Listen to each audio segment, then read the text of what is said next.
देखो आज हम लोग पढ़ेंगे जो शॉर्ट क्वेश्चन आंसर जो 2026 के लिए बिहार बोर्ड जो 10वां में शामिल होने वाला स्टूडेंट के लिए शॉर्ट क्वेश्चन आंसर है परावर्तन और अपवर्तन चैप्टर से। पहला क्वेश्चन है फिजिक्स का। इससे पहला क्वेश्चन हम बताए थे, दूसरा क्वेश्चन है जैसे देखो अवतल दर्पण को अभिसारी दर्पण तथा उत्तल दर्पण को अपसारी दर्पण कहते हैं क्यों। क्वेश्चन ऐसा आपसे पूछेगा जो आपको ऑब्जेक्टिव में भी आएगा। अवतल दर्पण को अभिसारी एवं उत्तल को आपको अपसारी याद रखना है। तो क्यों कहते हैं, इसका किरण आरेख यदि आप खींच लीजिएगा तो ये दर्पण आपको हो जाएगा, आपको अवतल दर्पण है। कौन दर्पण है?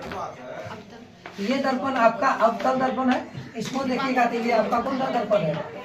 उत्तल दर्पण है। इसमें देखो किरण आरेख के अनुसार हम इसको अभिसारी और अपसारी बोलते हैं। जैसे देखते हैं ये जो होता है बीच का जो एक्सिस खींचते हैं इसको प्रधान अक्ष या मुख्य अक्ष कहा जाता है। इसके समानांतर आने वाली प्रकाश की किरणें परावर्तन के बाद यदि एक बिंदु पर मिलती हुई प्रतीत होती है अवतल दर्पण में। कौन सा दर्पण में? अवतल दर्पण में। यानी कि किरण आरेख से हम स्पष्ट करेंगे जो हम अवतल दर्पण में प्रधान अक्ष के समांतर आने वाली प्रकाश की किरणें परावर्तन के बाद अभिसारी किरण पुंज की भांति, कौन किरण पुंज की भांति? अभिसारी किरण पुंज की भांति एक बिंदु पर, याद रखिएगा, आपको एक बिंदु पर मिलती हुई प्रतीत होती है।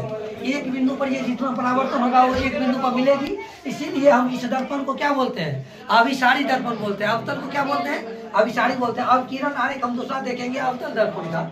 इसमें देखिएगा यहाँ से पहले आप चेंज कर लेना आप लोग को। जबकि उत्तल दर्पण में प्रधान अक्ष के समांतर, ये जो प्रधान अक्ष हम खींचे हुए हैं इस प्रधान अक्ष के समांतर जो भी किरणें आ रही है परावर्तन के बाद, जो प्रकाश की परावर्तन के बाद प्रकाश की किरण पुंज जो भी अभिसारी, ये देखिए वहां पे था अभिसारी, आपको ये अपसारी, अपसारी किरण पुंज की भांति अपने पथ से क्या हो जाती है? विचलित हो जाती है। जैसे ये देखिए आया हुआ किरण है, ये जैसे आपको आगे निकलना चाहिए लेकिन अपना पथ से क्या हो गया है? विचलित हो गया है। इसीलिए इस हम दर्पण को हम लोग क्या बोलेंगे? अपसारी दर्पण बोलेंगे।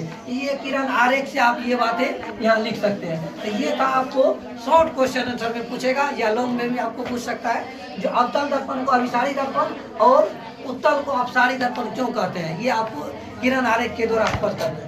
Thank you so much for this one.